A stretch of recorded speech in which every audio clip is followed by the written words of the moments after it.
Code படத்துல இருந்து spark சாங்கோட ஹிந்தி வெர்ஷன் நேத்து வெளியாச்சு. சர்ப்ரைசிங்லி ஹிந்தி வெர்ஷனுக்கு பயங்கர ஒரு பாசிட்டிவ் வைப்ஸ். அந்த வீடியோவோட கமெண்ட்ஸ்லயும் சரி, தமிழ் வெர்ஷன் பிடிக்கலன்னு சொன்னவங்களுக்கும் சரி ஹிந்தி வெர்ஷன் பிடிக்குதுன்னு சொல்றாங்க.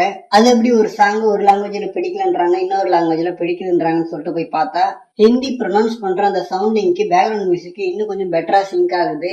சோ ஒரு சின்ன டிஃபரன்ஸ் தெரியுது தான். சோ ஹிந்தியில பாத்தீங்கன்னா spark song 1 million views reach பண்ணி பயங்கர பாசிட்டிவா போயிட்டு இருக்கு. சோ எப்படியோ சாங் ரிலீஸ் ஆயிடுச்சு, அதுக்கான ரிவ்யூஸும் வந்தாச்சு.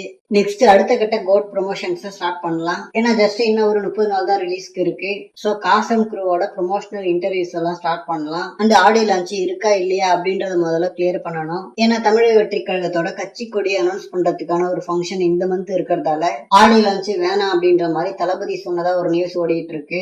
ஆக்சுவலா கட்சி கொடி ரிவீல் பண்ற ஃபங்க்ஷனை கேன்சல் பண்ணிட்டு ஆடியோ லான்ச் ஃபங்க்ஷன் வச்சா நல்லா இருக்கும். ஏன்னா தளபதி ஆடியோ லான்ச்ன்றதே ஒரு எமோஷன். அதுவும் இன்னும் 2 படத்துக்கு தான் அதை பார்க்க முடியுன்றப்போ லியோவுக்கு சொதப்பின மாதிரி ஆடியோ லான்ச்ல மட்டும் சொதப்பிடக்கூடாது. அப்படி ஆடியோ லான்ச் ஃபங்க்ஷன் வைக்க போறது இல்லைன்னா முன்னாடியே கொஞ்சம் தெளிவா சொல்லிடலாம். ஏன்னா லியோவுக்கு ஆடியோ லான்ச் நடக்கிற மாதிரியே போயிட்டு ஜஸ்ட் ஒரு 3-4 டேஸ்க்கு முன்னாடி கேன்சல் பண்ணாங்க. அண்ட் ரீசெண்டா வெங்கட் பிரபு அவர்கள் பிரஸ் கிட்ட பேசும்போது கூட நாங்கெல்லாம் ரெடியா தான் இருக்கோம், தளபதி ஓகே சொன்னா ஆடியோ லான்ச் வச்சிடலாம் அப்படின்ற மாதிரி சொன்னாரு. சோ அவர் சொன்னதை வச்சு பார்க்கும்போதே ஆடியோ லான்ச் இருக்கிறது டவுட் தான் அப்படின்ற மாதிரி தான் தோணுது. பட் சீக்கிரமே அதுக்கான ஒரு கிளாரிபிகேஷன் கொடுத்தா நல்லா இருக்கும். Okay friend.